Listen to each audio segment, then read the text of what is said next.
누가복음 22장 31절로 38절까지 교독하겠습니다. 시몬아 시몬아 보라 사탄이 너희를 밀가부르듯 하려고 요구하였으나 그러나 내가 너를 위하여 내 믿음이 떨어지지 않기를 기도하였노니 너는 돌이킨 후에 내 형제를 굳게 하라. 그가 말하되 주여 내가 주와 함께 오게도 죽는 데에도 가기를 각오하였나이다. 이르시되 베드로야 내가 내게 말하노니 오늘 다 울기 전에 내가 3번 나를 모른다고 부인하리라 하시니라. 그들에게 이르시되 내가 너희를 전대와 배낭과 신발도 없이 보내었을 때에 부족한 것이 있더냐 이르되 없었나이다. 이르시되 이제는 전대 있는 자는 가질 것이요 배낭도 그리하고 검 없는 자는 겉옷을 팔아 살지어다. 내가 너희에게 말하노니 기록된 바 그는 불법자의 동류로 여김을 받았다 한 말이 내게 이루어져야 하리니 내가 내게 관한 일이 이루어져 감이니라. 그들이 여짜오되 주여 보소서 여기 검 둘이 있나이다. 대답하시되 좋게라 하시니라. 아멘. 오늘 말씀의 제목은 환대는 없다. 환대는 없다. 라는 제목으로 하나님의 말씀을 증거하도록 하겠습니다. 환대라는 것은 누군가 반갑게 맞아주고 정중하게 또 후하게 대접하는 일을 환대한다 이렇게 우리가 말합니다. 자신에게 있어 혹은 자신의 어떤 그런 환경에 있어서 굉장히 중요하게 여겨지는 어떤 사람에 대해서 우리가 환대한다 혹은 받아들인다 이렇게 말하는데 오늘날 이 복음이라는 것은요 환대받는 그러한 상황이 못 됩니다. 기독교 2000년 역사 가운데에 복음이 환대받았던 때는요 아주 짧은 시기이고 대체적으로 많은 날들은 복음이 환대받지 못하고 굉장히 핍박받고 멸시받는 그러한 때가 상당히 많았습니다. 오늘은 예수님께서 제자인 베드로에게 그러한 때를 우리가 만날 것을 미리 예고하시면서 준비할 것들은 준비하고 버릴 것들은 버리고 희생해야 될 일이 있으면 희생해야 된다라는 그러한 귀한 말씀을 베드로에게 주셨고 제자에게 주셨지만 우리들에게도 공히 주시고 있다 이것입니다. 예수님의 제자들 가운데 베드로는요 예수님을 따르는 일에 있어서요 가장 열심이었습니다. 뭐 예수님만 보이면요 바다 위라도 그냥 걸어서라도 그냥 달려갈 만큼 성정 자체가 급하기도 했지만 그러나 그만큼 주님을 사모하고 사랑하는 마음이 뜨거웠다 이것입니다. 그런데 반면 그렇게 사랑하고 사모함이 뜨거웠던 마음만큼 변절과 배반도 속히 행하는, 잘 아시는 것처럼 그렇게 뜨겁게 사랑했지만 베드로가 어떻게 합니까? 예수님을 3번 부인하지 않습니까? 그러니까 왜 그런 상황이 벌어졌을까 생각해 볼 때 오늘 본문에도 나오지만 베드로는요 의기양양했습니다. 무엇에 대해서? 자신에 대해서. 신앙인들은요 자신을 믿는 게 아닙니다. 신앙인들은요 주님을 믿는 것입니다.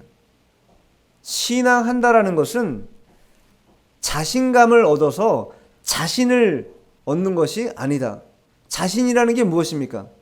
스스로 자자에다가 믿을 신자입니다. 스스로 자신을 믿는 게 자신이에요.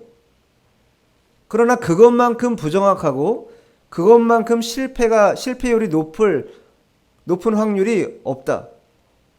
신앙이라는 것은 자신을 믿는 게 아니라 예수님을 믿을 때 그럴 때 성공하는 것이고 이기는 것이고 승리할 수 있게 된다는 것입니다. 그러니까 자신이나 자신감을 믿는 것이 아니라 진리와 성령을 믿고 따라가야 된다. 오늘 본문도요. 예수님께서 이제 곧 있으면 십자가 순환을 받게 되십니다. 그 순환을 받기 전에 제자들에게 순환받고 난 이후에 어떻게 되십니까? 예수님이 죽으시는 것이에요. 그동안 예수님과 함께 했어요. 3년 동안. 그러나 이제는 예수님과 함께 하고 싶어도 함께 할 수 없게 되는 그런 상황이 벌어지게 된다라는 거예요. 그런 상황이 벌어지기 전에 베드로와 제자들에게 준비할 것들, 무엇을 준비하라고 요구하시겠습니까? 돈을 준비하라고 하시겠어요? 뭐 세상적인 지위를 준비하라고 하셨겠습니까? 예수님이? 다른 건 요구하지 않으시고 오직 한 가지, 믿음을 준비하라. 이렇게 우리에게 또 제자들에게 요구하신다. 왜 믿음을 준비해야 하냐면 예수님이 떠나시고 나면, 즉 십자가에서 죽으시고 나면 이제 예수님에게 가해졌던 모든 핍박과 박해가 누구에게 다시 돌아오게 됩니까? 제자들에게 돌아오게 돼 있다라는 거예요. 이러한 극심한 어려움 속에서 제자들은 이 믿음을 지키는 일을 준비해야 되는데도 불구하고 제자들이 한 일이 뭐예요? 오늘 본문에는 나오지 않지만 뭐합니까? 서로 누가 큰 자냐? 내가 크다, 네가 크다. 예수님이 오시면은 예수님이 왕으로 이 땅에 오셨기 때문에 우리가 한 자리 한몫 할 수 있다라고 말하면서 경쟁적으로 자신이 크다고 제자들 간에 작은 다툼이 벌어지지 않았습니까?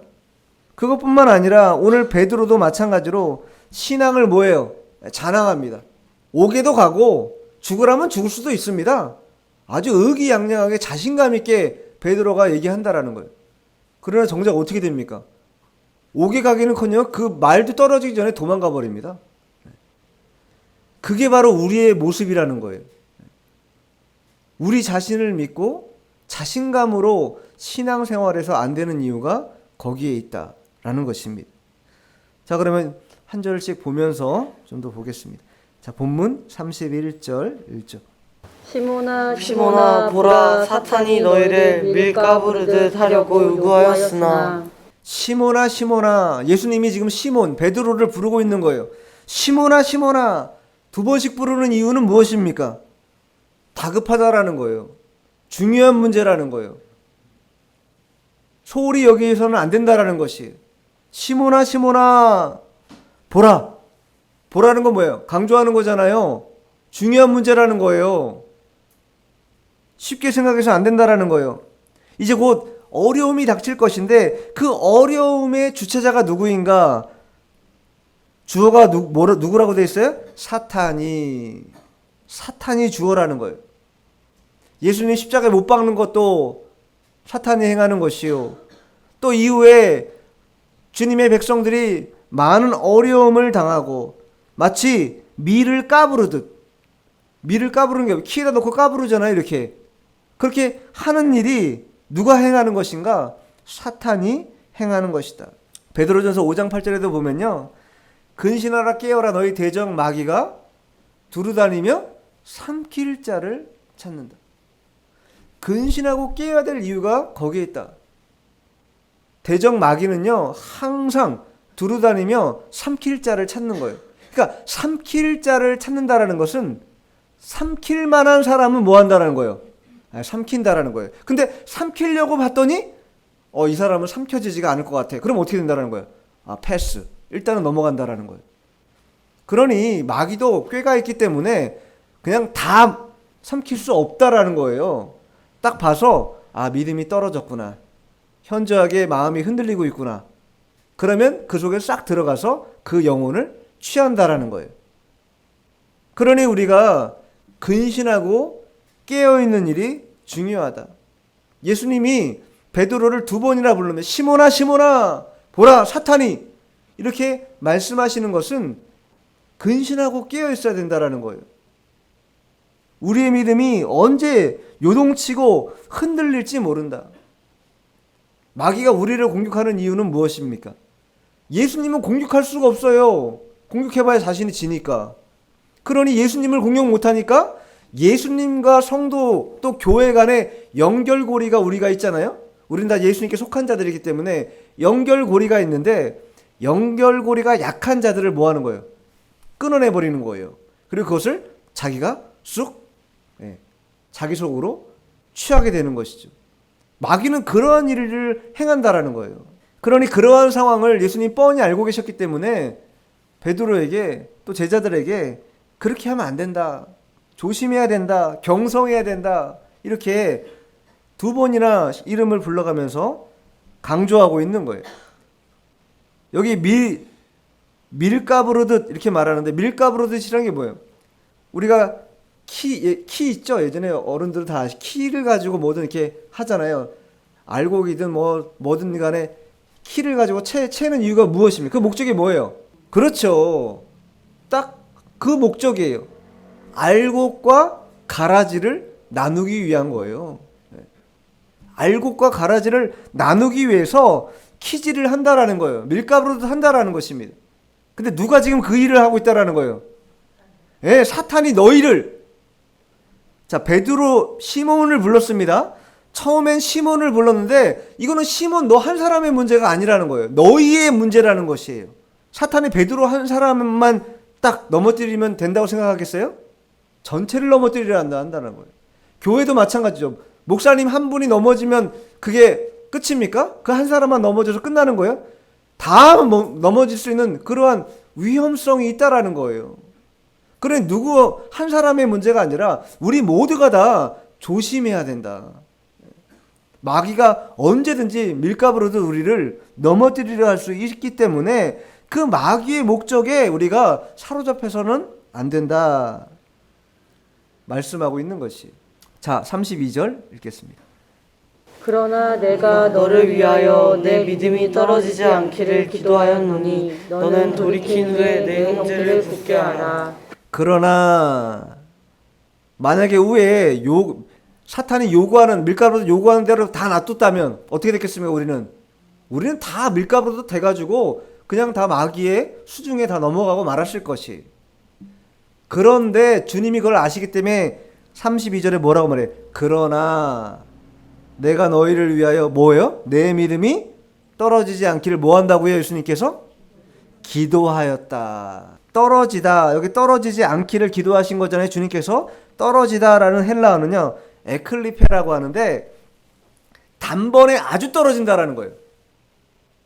단번에 확 떨어진다라는 거예요. 마치 63층에서 확 떨어져 버리는 거랑 똑같다라는 거예요. 우리의 믿음도 그렇게 확 떨어질 수 있다라는 거예요. 예수님이 기도하셨다라는 것은 우리의 믿음이 100층에서 확 떨어지지 않도록 그렇게 우리를 위해서 기도해 주셨다라는 거예요. 만약 주님이 기도해 주지 않으셨다면 우리는 확 떨어져서 전혀 믿음 없는 그러한 생활하고 말았을 것입니다. 예수님이 베드로를 위해서 확 떨어지지 않도록 기도해 주셨기 때문에 베드로가 어떻게 됩니까? 3번 부인하긴 하지만 나중에 어떻게 돼요? 예수님 찾아오셨을 때 회개하지 않습니까? 회개하고 나중에는 큰 주님의 일꾼 되지 않습니까? 그런 것처럼 그것도 베드로의 역량이 있기 때문에 그가 큰 일꾼 되었다라는 게 아니에요. 결국은 방점이 어디에 있습니까? 주님이 그를 위해 기도해 주셨기 때문에 그가 떨어지긴 떨어졌으나 그러나 확 떨어지지 않고 하나님이 붙잡아 주셔서 다시 일어설 수 있는 기회를 허락하셨다라는 거예요. 주님이 이처럼 우리들을 위해서도 이와 같이 기도해 주신다라는 거예요. 저는요, 예수님을 믿은 것이 주일학교 때, 어릴 때 엄마 따라서 교회 간 것이 시작입니다. 그러면 그렇게 따라갔으면 열심히 잘하면 좋았을 텐데 이 고집불통, 욕심 많은 그런 사람이었기 때문에 주일학교 좀 다니다가 중학교, 고등학교 가면서 재미가 없어. 교회는 내가 원하는 게 할 수가 없어요. TV로 나오는 만화 영화도 볼 수 없고 먹고 싶은 것도 제대로 못 사 먹고 하여튼 이것은 나한테 맞지 않아. 그리고 뭐 한 거예요? 교회를 떠난 거예요. 자, 그럼 그렇게 떠났을 때 예수님이 오늘 베드로에게 하신 이 기도처럼 그가 확 떨어지지 않도록 주님이 기도해 주셨다. 이 기도가 없었다고 한다면요, 제가 지금 여기 서서 여러분들에게 설교할 수 있는 사람이 됐을까요? 안 됐을까요? 안 됐겠죠. 당연히 여전히 허랑방탕하게 살았겠죠. 세상 속에서. 우리가 다 그와 같은 형편이라는 거예요. 내가 뭔가 한 거, 내가 그냥 이렇게 이룬 것 같아도 전혀 우리가 하는 게 없어요.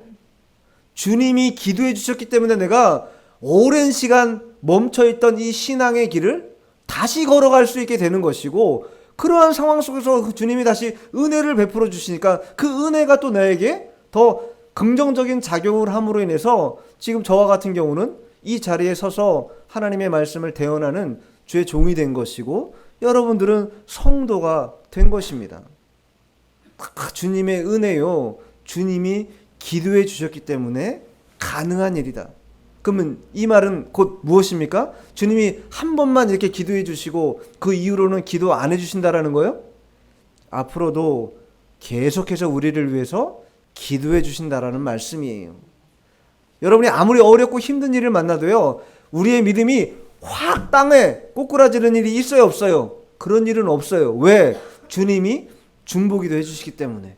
사탄 마귀가 두루다니며 삼킬 자를 찾고 있기 때문에 경각심을 가지고 신앙생활을 해야 되겠지만, 그러나 그렇다고 해서 우리가 너무 조바심 내지 말고 주님을 바라며 신앙생활하는 게 필요하다라는 것이. 근데 예수님이 능력이 많으신 분입니다. 그러면 베드로에게 그러한 시험거리, 제자들에게 핍박과 박해 이런 거 아예 일절 없도록 그렇게 만들어 주실 수도 있는 분입니다. 그런데 그렇게 하지 않았다라는 거예요. 믿음이 떨어지지 않기를 위해 기도하셨다. 왜 그렇게 기도하셨는가? 자, 고린도전서 한번 찾아볼게요. 고린도전서 10장 13절.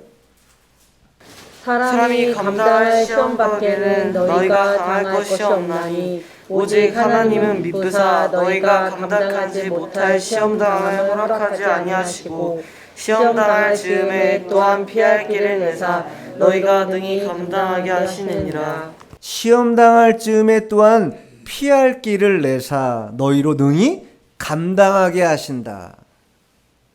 시험을 안 주시는 분이 아니라 시험을 때로 주기도 하시고, 또 마귀가 우리를 유혹 안 하는 게 아니라 마귀도 우리를 유혹하지만, 그러나 주님은 그러한 시험이든 유혹이든 어떻게 한다고요? 피할 길을 내서 우리가 능히 감당할 수 있도록 도와주신다라는 거예요. 그러니까 우리 힘으로 하지 않아도 되고 주님이 도와주시기 때문에, 감당할 수 있도록 해주시기 때문에, 또 그 감당하도록 하는 그 시험거리 또한 주님이 허락하셨기 때문에 온 거라는 거예요.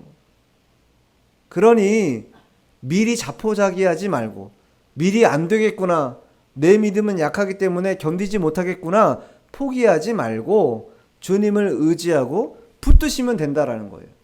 그러면 이길 수 있다. 그러면서 32절 하반절에 뭐라고 써 있습니까? 너는 돌이킨 후에 내 형제를 붙게 네. 너는 돌이킨 후에, 주님이 알고 계셨어요. 3번 부인할 것도 알고 계셨고 이후에 돌이킬 것도 알고 계셨어요. 근데 그 다음에 뭐가 중요해요? 그렇게 되고 난 다음에, 돌이키고 난 다음에, 회개하고 난 다음에 뭐 하라는 거예요? 내 형제들, 너와 유사한, 너와 같이 믿음이 연약해서 흔들리고 있는 그런 형제들을 어떻게 하라는 거예요? 믿음에 굳건하게 설 수 있도록 도와주라는 거예요. 흔들리지 않도록, 경고하도록. 그게 우리 모두가 해야 될 일입니다. 우리도 과거에는요, 믿음이 연약한 자들이었습니다. 물론 지금 이 자리에 믿음이 약한 분들도 더러 계시겠지요. 그러나 그 과정을 건너고 나면요, 우리는 반드시 우리보다 약한 그 성도들을 위해서 기도해주며 그들의 믿음이 굳건해질 수 있도록 도와줘야 된다라는 거예요. 그래서 베드로도 나중에 베드로 전서를 통해서 어떻게 합니까? 교회들에게, 성도들에게 믿음을 굳건히 하도록 계속 당부해요. 그러면서 한 가지 더 당부하는데, 이 땅에 소망 두지 말아라, 하늘나라에 소망 두라고 계속 당부합니다. 왜? 자신이 경험해 봤거든요. 실패도 경험해 봤고 돌이켜도 봤고 또 성령을 통하여 은혜도 받아봤기 때문에 그것을 통해서 다른 성도들에게, 연약한 성도들에게 그 믿음을 굳건하게 할 수 있도록 계속 편지를 통해서, 말로 통해서 도와주고 있는 것이에요. 우리도 그러한 일들을 감당해야 하는 것입니다. 자, 본문 돌아와서 33절 읽어보겠습니다. 그가 말하되 주여 내가 주와 함께 오게도 죽는 데에도 가기를 각오하였나이다. 네. 그렇게 주님이 말씀하셨는데도 불구하고 베드로가 답하고 있는 게 뭐예요? 주여 내가 주와 함께 옥에도 가고 죽는 데에도 가기를 각오하였나이다. 여기 각오하였다는 건요, 준비가 되어 있다 이 뜻입니다. 준비가 되어 있다. 내가 옥에 가도 죽을 일이 있어도 나는 주님과 함께 한다면 능히 그것을 자신할 수 있다. 승리를 자신할 수 있다. 이렇게 말하고 있는 것이. 그러니 믿음과 신앙이 아직 베드로가 어디에 멈춰 있는 거예요? 자신에게 멈춰 있는 거예요. 믿음과 신앙이 주님께로 나아가야 되는데, 주님을 신뢰하고 의뢰하도록 나아가야 되는데 거기까지 나아가지 못하고 자기 자신 속에 갇혀 있는 것이. 신앙은요, 자기 자신 속에 갇혀 있는 순간 망합니다. 결코 성공할 수가 없어요. 승리하지 못합니다. 우리를 다 내려놓고 주님을 의지하고 주님만을 바라보고 나아갈 때 승리할 수 있게 되는 것이. 그런데 베드로는 그러한 신앙이 자신에게 있다라고 생각했어요. 그러나 실제는 어떻게 됩니까? 3번이나 부인하는 그러한 상황이 되고 만다라는 거예요. 진정한 이 승리의 신앙이라는 것은 자신감에서 오는 것이 아니다.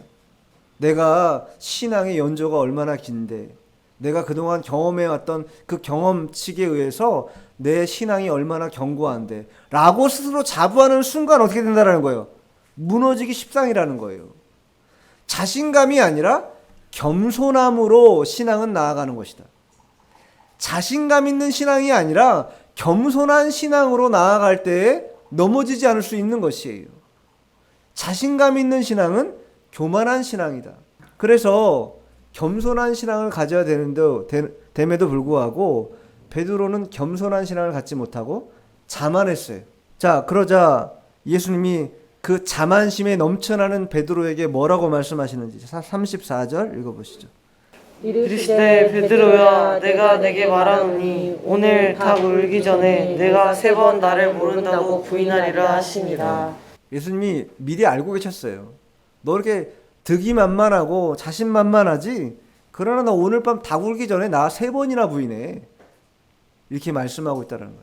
베드로는 그때까지도 자기가 그렇게 할 거라고 믿었겠어요? 안 믿었겠어요? 절대 믿지 않았을 것입니다. 왜? 자신을 믿었기 때문에. 나는 3년 동안 수제자와 같은 그러한 믿음을 가지고 예수님 따랐기 때문에 옥에 가라가면 난 갈 수도 있고 죽으라면 죽을 수도 있어. 큰 소리 뻥뻥 친 것이죠. 그러나 닭이 울기 전에 자기 자신의 본질을 깨닫게 됩니다. 그리고 어떻게 해요? 펑펑 울어요. 예수님이 하신 이 말씀이 3번 딱 부인하는 순간, 닭이 울기 전에 딱 3번 부인하는 순간 이 예수님 말씀이 생각나서 펑펑 운다라는 거예요. 자기 자신의 본질을 몰라. 자신이 죄인이라는 것을, 자신이 여전히 연약하고 주님이 아니고서는 한 걸음도 내디딜 수 없는 그러한 존재라는 것을 모르고 있다라는 거예요. 그러면서 이제 상황이 환경이 바뀐다라는 것을 말해 주시는데, 자, 35절 읽어보겠습니다. 그들에게 이르시되 내가 너희를 전대와 배낭과 신발도 없이 보내었을 때 부족한 것이 있더냐 이르되 없었나이다.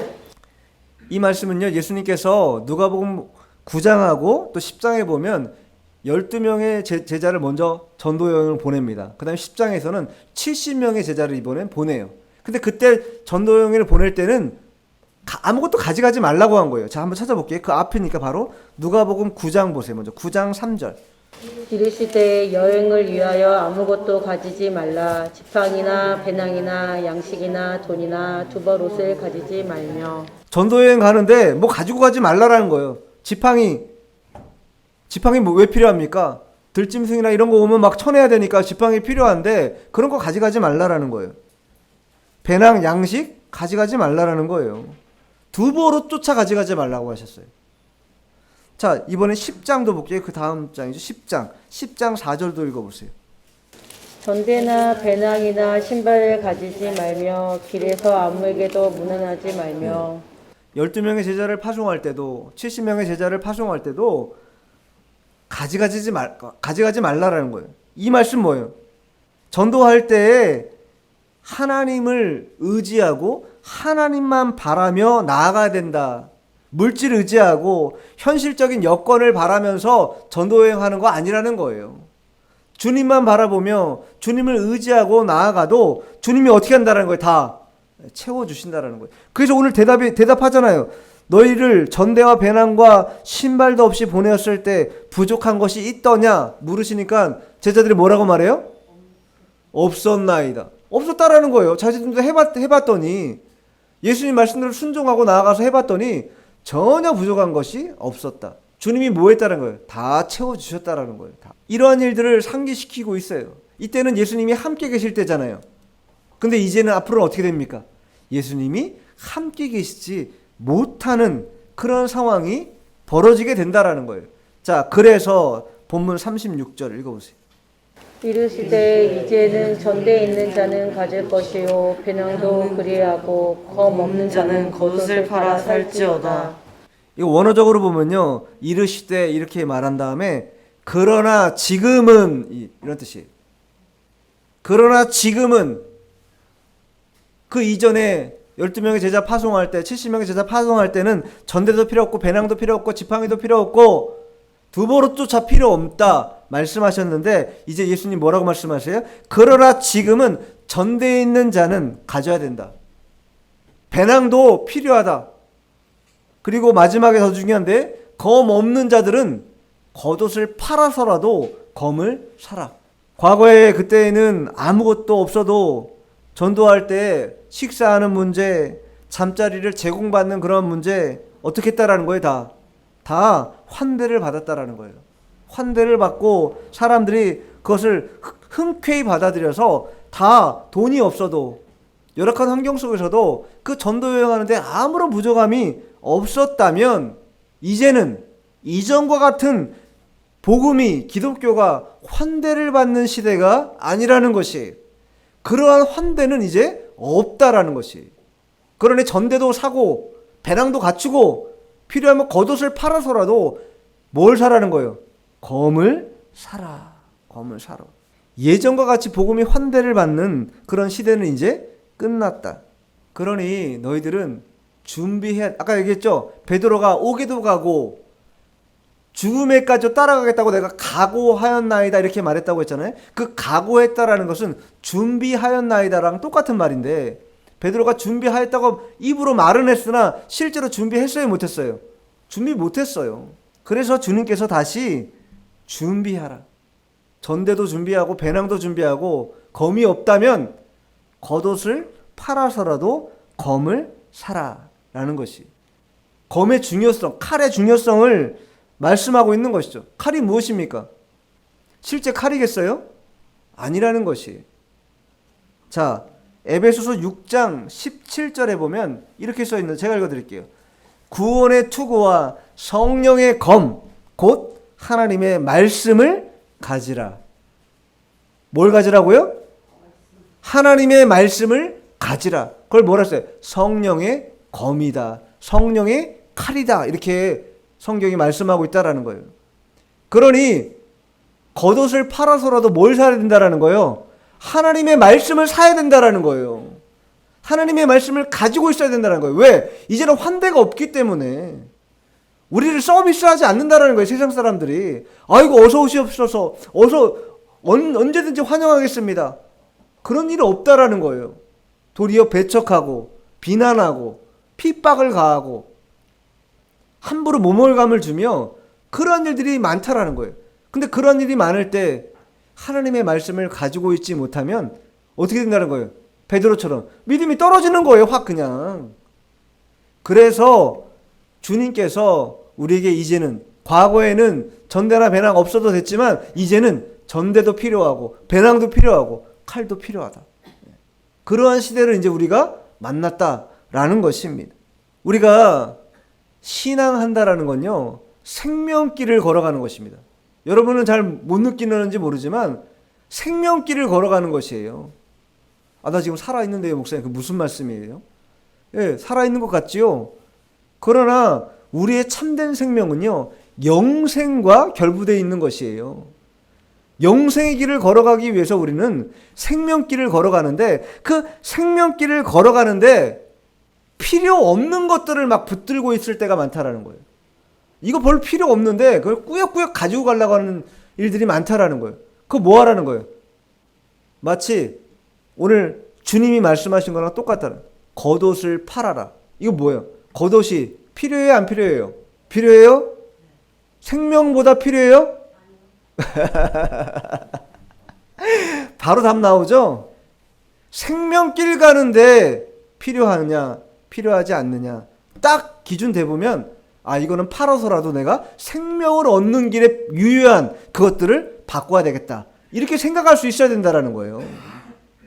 그래서 겉옷을 팔아서 검을 사라고 주님이 말씀하고 있는 거예요. 내 영생에 관련된 것과 아무런 상관이 없어. 아니, 상관이 조금 있을 수는 있어요. 그러나 생명길에 완전한 도움을 줄 수 없는 거라면 희생해서 버릴 수 있어야 된다는 거예요. 아브라함이 어떻게 합니까? 본토 친척 아비집, 이게 뭐예요? 겉옷과 같은 것이에요. 근데 그거 어떻게 했어요? 버렸어요. 그리고 뭐 따라갔습니까? 하나님의 말씀 따라 하나님의 약속의 땅으로 그냥 이동해 버린 거예요. 겉옷을 팔아서 하나님의 검을 산 것이 바로 아브라함이라는 것이. 자, 말씀 한 군데 찾아볼 텐데 예수님이 직접 말씀해 주십니다. 자, 마가복음 10장 29절 30절. 예수께서 이르시되 내가 진실로 너희에게 이르노니 나와 복음을 위하여 집이나 형제나 자매나 어머니나 아버지나 자식이나 전토를 벌인 자는 현세에 있어 집과 형제와 자매와 어머니와 자식과 전토를 100배 받되 박해를 경하여 받고 내세의 영생을 받지 못할 자가 없느니라. 나와 복음을 위하여 집이나 형제나 자매나 어머니나 아버지나 자식이나 전토를 벌인 자는 3절을 쭉 나오면서 맨 마지막에 중요한데 내세에 영생을 받지 못할 자가 없느니라. 겉옷을 팔아서 검을 산 자들은요, 내세에 영생을 받지 못할 자가 아무도 없다. 다 받는다라는 거예요. 그러니 겉옷 연연해하지 말고, 겉옷 중요하다고 자꾸 손 내밀지 말고, 이제 그러한 시대 아니다. 그렇게 환대받는 시대 아니니 겉옷 팔아서라도 검 없다면 검을 사라는. 검이 없다면이라고 단정한 건요, 이미 검을 산 사람이 있다는 거 없다라는 거예요. 이미 산 사람도 있다라는 거예요. 그러니 준비 못했다면 겉옷을 팔아서 검을 사라. 하나님 말씀을 사라라는 것입니다. 왜 검을 사라고 말씀하셨을까요? 하나님의 말씀은요, 능력이 있기 때문이에요. 하나님의 말씀은 능력이 있기 때문에 검을 사둬야 된다. 복음이 환대받지 못하는 이 시대에 하나님의 말씀의 능력을 통해 준비할 때에만 우리가 온전하게 주님과 함께 준비할 수 있게 된다. 마귀의 괴계에 넘어가지 않을 수 있게 된다라는 것입니다. 자, 마지막 37 본문 37, 38 같이 읽죠. 내가 너희에게 말하노니 기록된 바 그는 불법자의 종류로 여김을 받았다 한 말이 내게 이루어져야 하리니 내게 관한 일이 이루어져 감이니라. 그들이 여짜오되 주여 보소서 여기 검 둘이 있나이다. 대답하시되 족하다 하시니라. 주님이 검을 사라, 겉옷을 팔아 검을 사라고 하는 이 비유를 못 알아들은 거죠. 실제 그냥 여기 검 두 자루 있는데요, 이렇게 말하는 거예요. 얼마나 어리석은 거예요. 오늘 본문은요, 예수님께서 시몬을 2번이나 부르시면서 이 환대받을 수 없는 그러한 시대가 도래했는데, 그러한 시대가 도래한 줄 알고 자기 자신을 믿는 그런 어리석음을 멈추고 무엇을 하라는 거예요? 겉옷을 팔아서 검을 사야 된다 당부하고 있습니다. 성도들은요, 언제나 이 성령의 검인 하나님의 말씀으로 무장하고 영적 싸움을 싸워가야 합니다. 그런데 말씀을 산다라는 건요, 쉽게 되어지겠습니까? 쉽게 되어지지 않습니다. 전심전력하고 또 공력을 많이 들이지 않고선요, 잘 주어지지 않는다라는 거예요. 여러분도 뭔가 세상 속에서 어떠한 일들을 성취하려고 할 때 그냥 가만히 눈 껌뻑껌뻑껌뻑거리고 있으면 그거 성취됩니까? 그런 일은 없습니다. 힘을 기울이고 애를 쏟고 다 에너지를 쏟아 부어도 될까 말까 하는 것도 세상 일이라는 거예요. 그런데 하나님 말씀 받는 게 그냥 누워서 떡 먹기처럼 쉽게 되겠냐고요. 말씀 따라가는 일이 여러분 해보시면 제가 누누이 말씀드리죠. 성경을 읽으십시오. 부드러운 말로 성경을 올해 안에 꼭 한번 읽으십시오. 말씀드리지만 여러분 어떻습니까? 그렇게 공력을 들여야 된다라는 거예요. 전심전력을 기울여야 되는 일이 있다라는 것입니다. 검을 사는 것은 그와 같다. 세상 속에 불필요한 것들 겉옷 팔아서라도 검을 사서 환대가 없는 시대에 대비하는 그런 성도가 되어야 되겠습니다. 기도하겠습니다.